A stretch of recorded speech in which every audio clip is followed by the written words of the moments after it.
नमस्कार दोस्तों, आज की कहानी में हम जानेंगे सबसे सुंदर महिला डाकू के बारे में। उत्तर प्रदेश, मध्य प्रदेश और राजस्थान की नदियों के किनारे के गांवों पर डकैतों का राज चलता था। यहाँ के कई नामी डकैतों के अलग अलग किस्से रहे हैं। कुछ महिला डकैत भी हुई जिनका चंबल के बीहड़ों में आतंक रहा है। इलाके में उनके नाम का खौफ भी रहा है। महिलाओं को अक्सर अपहरण कर चंबल के बीहड़ों में ले जाया जाता था। इसके बाद फिर उन्हें हालातों से समझौता कर हथियार ही उठाना पड़ता था।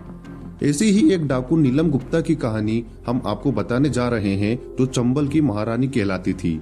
उत्तर प्रदेश के औरैया जिले के विधुना कस्बे के सरैया गांव में रहने वाली 12 वर्ष की लड़की को स्कूल जाते समय कुछ कार सवार लोगों ने रास्ता पूछने के बहाने अगवा कर लिया था। छात्रा को जब होश आया तो वह चंबल के बीहड़ में थी। उसने खुद को चंबल के बीहड़ में देखा, जहां चारों तरफ खूंखार डाकू हथियार लेकर खड़े थे और एक चट्टान पर बड़ी दाढ़ी मूंछों वाला उनका एक सरदार बैठा था। छात्रा को सरदार को सैल्यूट ठोकने को कहा गया। इसके बाद छात्रा नीलम गुप्ता को डाकू निर्भय गुजर के पास छोड़कर सभी डाकू वहां से चले गए। नीलम गुप्ता को धीरे धीरे चंबल के बीहड़ में रहने की आदत पड़ गई और उसका पहनावा भी बदल चुका था। डरा धमका कर नीलम को बंदूक चलाना सिखाया गया।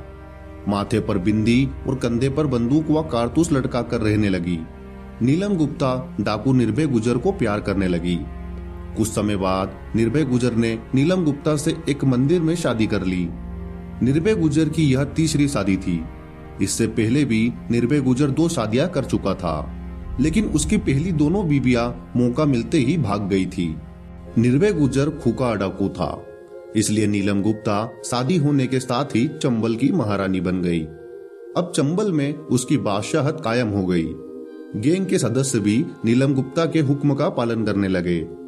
लोगों में नीलम गुप्ता के नाम का भय भी देखने को मिलता था। वह निर्भय गुजर की गैंग के साथ अपहरण और लूट की घटनाओं को अंजाम देने लगी थी। डाकू निर्भय गुजर के चरित्र का जैसे जैसे नीलम को पता चला, उसे उससे चिढ़ सी होने लगी। निर्भय गुजर ने दिल्ली से एक लड़के का अपहरण भी किया। बाद में उसे निर्भय गुजर ने अपना पुत्र बना लिया। नीलम गुप्ता ने एक बार बीहड़ से भागने की कोशिश भी की थी। उस समय निर्भय गुजर वहां मौजूद नहीं था।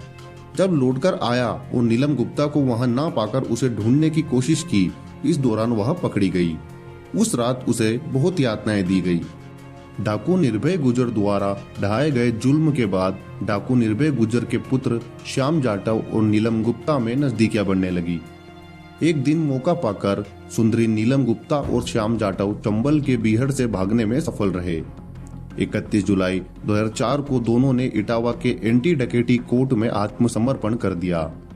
इसके बाद दोनों को पहले इटावा और फिर उसके बाद लखनऊ जेल भेजा गया। नीलम गुप्ता ने 12 वर्ष जेल की सजा भुगती। इसके बाद उसे दोष मुक्त कर रिहा कर दिया गया।